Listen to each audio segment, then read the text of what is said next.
Henry Kissinger meninggal dunia dalam usia 100 tahun pada Rabu kemarin. Bagi sebagian pemimpin dunia, Kissinger yang meninggal pada Rabu tanggal 29 November tahun 2023, pada usia 100 tahun, merupakan pembela kepentingan AS yang andal. Di media sosial, ia secara luas disebut sebagai penjahat perang yang meninggalkan kerusakan abadi di seluruh dunia. Amerika kehilangan salah satu suara yang paling dapat diandalkan dan khas, kata mantan Presiden AS, George W. Bush.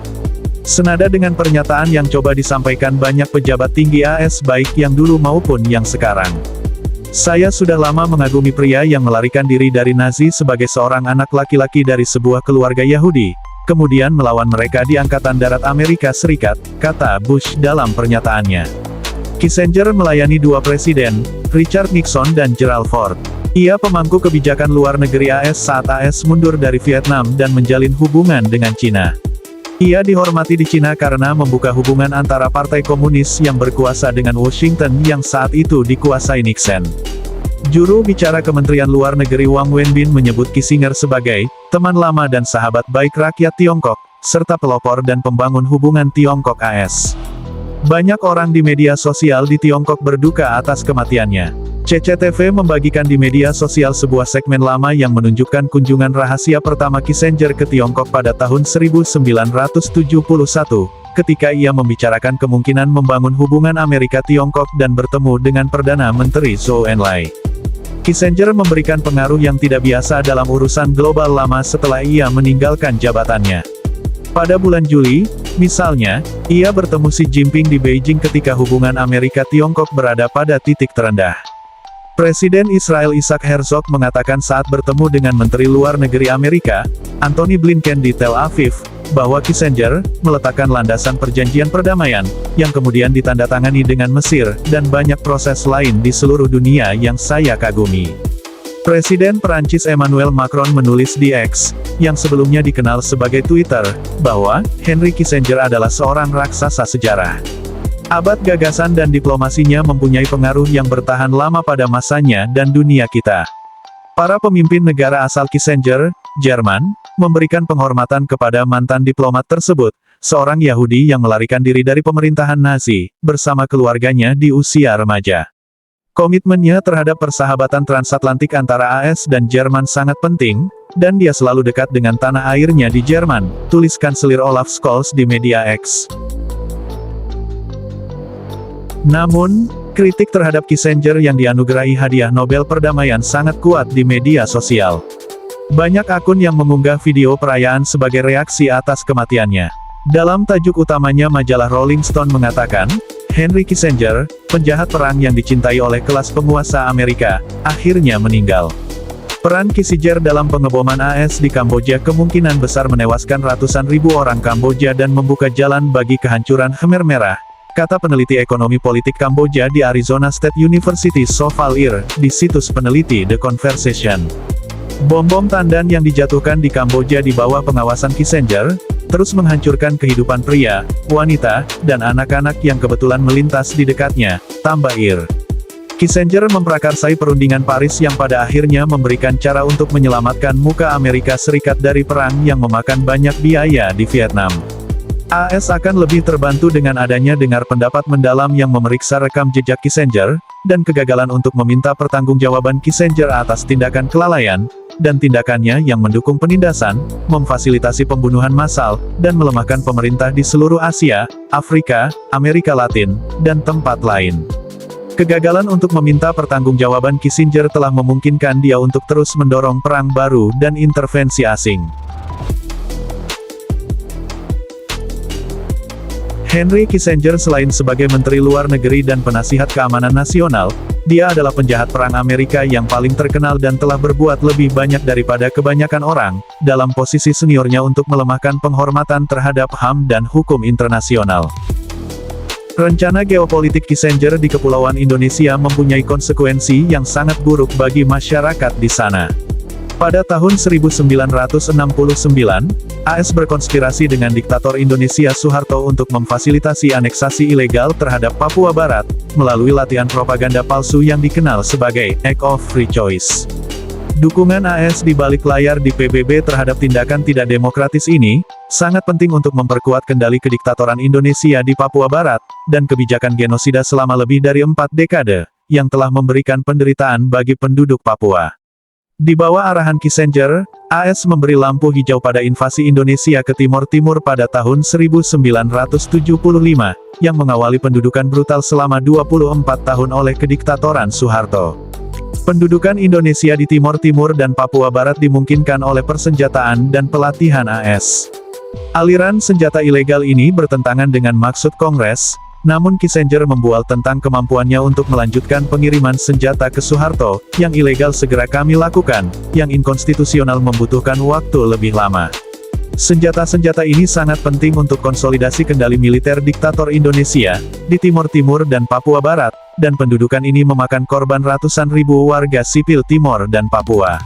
Kebijakan Kissinger terhadap Papua Barat memungkinkan perusahaan multinasional Freeport-McMoran, yang berbasis di AS, untuk menjalankan kepentingan pertambangannya di wilayah tersebut, yang telah mengakibatkan pelanggaran hak asasi manusia dan lingkungan hidup yang parah. Kissinger kemudian dianugerahi kursi di Dewan Direksi dari tahun-tahun 1995 sampai tahun 2001.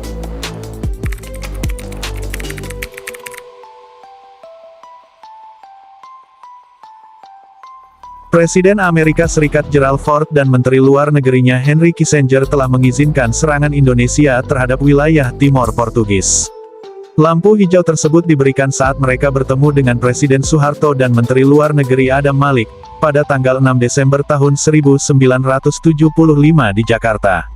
Isi dari pertemuan tersebut, yang sebelumnya tergolong rahasia, pertama kali dibongkar pada tahun 2001 oleh peneliti di Universitas George Washington.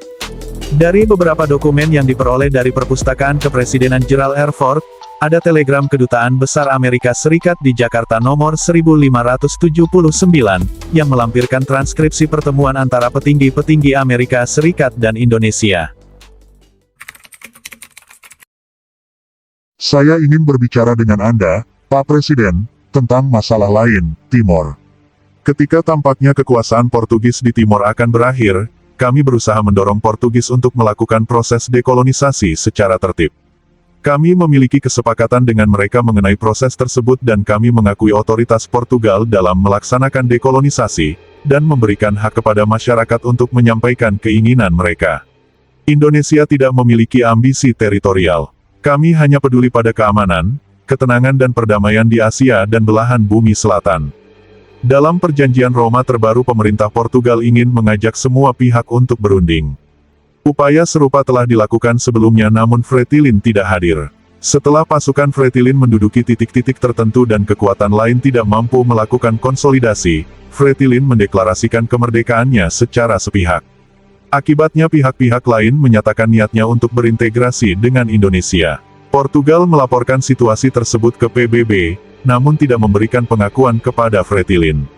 Namun Portugal tidak mampu mengendalikan situasi. Jika hal ini terus berlanjut maka akan memperpanjang penderitaan para pengungsi, dan meningkatkan ketidakstabilan di wilayah tersebut. 4 partai lainnya meminta integrasi. Ya, setelah UDT, Indonesia menghadapi fait accompli.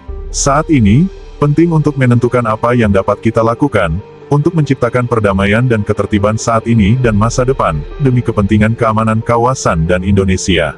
Ini adalah beberapa pertimbangan yang sedang kami renungkan. Kami ingin pengertian Anda jika kami menganggap perlu untuk mengambil tindakan cepat atau drastis. Kami akan memahami dan tidak akan mendesak Anda mengenai masalah ini. Kami memahami masalah yang Anda hadapi dan niat yang Anda miliki. Anda menyadari bahwa penggunaan senjata buatan AS dapat menimbulkan masalah. Kita mungkin mengalami masalah teknis dan hukum. Anda sudah familiar, Tuan Presiden, dengan masalah yang kita hadapi di Siprus meskipun situasinya berbeda. Tergantung bagaimana kita menafsirkannya, apakah itu untuk membela diri atau operasi asing. Penting agar apapun yang Anda lakukan berhasil dengan cepat. Kami akan mampu mempengaruhi reaksi di Amerika jika apa yang terjadi setelah kami kembali. Dengan cara ini, kemungkinan orang berbicara dengan cara yang tidak sah akan lebih kecil. Presiden akan kembali pada Senin pukul 14 waktu Jakarta. Kami memahami masalah Anda dan perlunya bergerak cepat. Tetapi saya hanya mengatakan bahwa akan lebih baik jika hal itu dilakukan setelah kami kembali. Akan lebih berwibawa jika kita bisa melakukannya secara langsung. Apapun yang Anda lakukan, kami akan berusaha menanganinya sebaik mungkin. Kami menyadari bahwa Anda memiliki faktor waktu. Kami hanya mengungkapkan pandangan kami dari sudut pandang khusus kami. Jika Anda sudah membuat rencana, kami akan melakukan yang terbaik untuk membuat semua orang diam sampai Presiden kembali ke rumah. Apakah Anda mengantisipasi perang gerilya yang berkepanjangan di sana? Mungkin akan terjadi perang gerilya kecil-kecilan. Namun, raja-raja setempat sangatlah penting dan mereka berada di pihak kita. UDT mewakili mantan pejabat pemerintah dan Fretilin mewakili mantan tentara. Mereka tertular sama seperti tentara Portugis yang terjangkit komunisme. Seperti yang diungkapkan oleh Kissinger di baris ke-45, Amerika Serikat berharap aksi militer terhadap Timor Portugis dapat diselesaikan secepatnya karena akan lebih mudah bagi mereka untuk menjelaskan mengapa serangan terjadi. Harus diingat bahwa beberapa bulan sebelum pertemuan antara para petinggi tersebut, Amerika Serikat secara resmi mengundurkan diri dari Perang Vietnam. Mereka tidak ingin terlibat dalam konflik panjang seperti itu lagi, kecuali karena Indonesia menyatakan bahwa Fretilin bersifat komunis. Layak diketahui bahwa Fretilin memang berada di sayap kiri, namun sebenarnya mereka bukan partai komunis.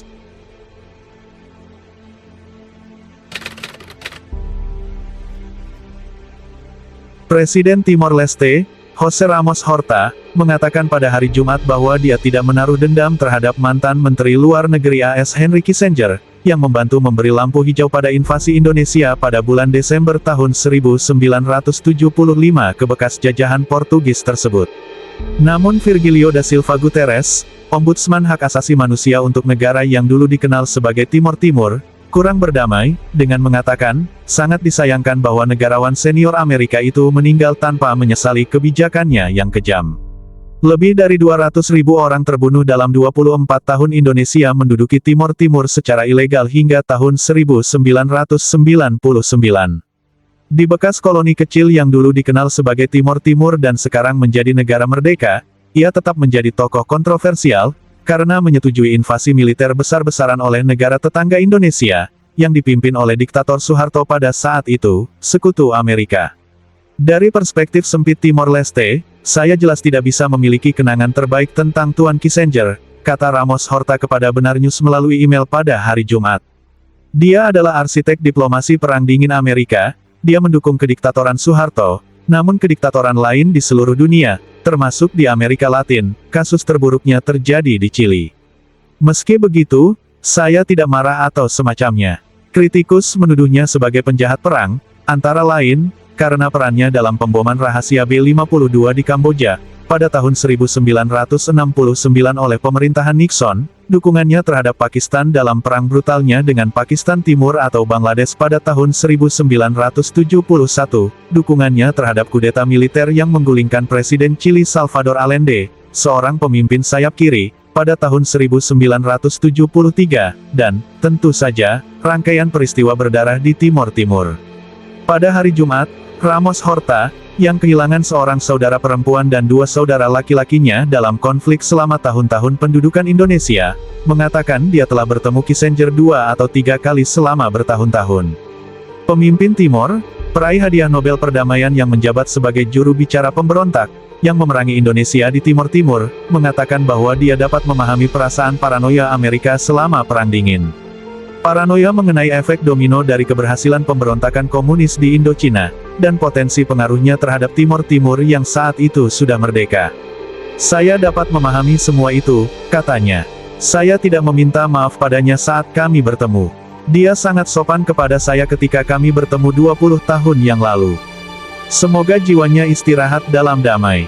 Dalam pandangan Guterres, Kissinger mewakili kemunafikan Amerika dan Barat. Kissinger mencerminkan standar ganda AS dan Barat dalam isu hak asasi manusia global.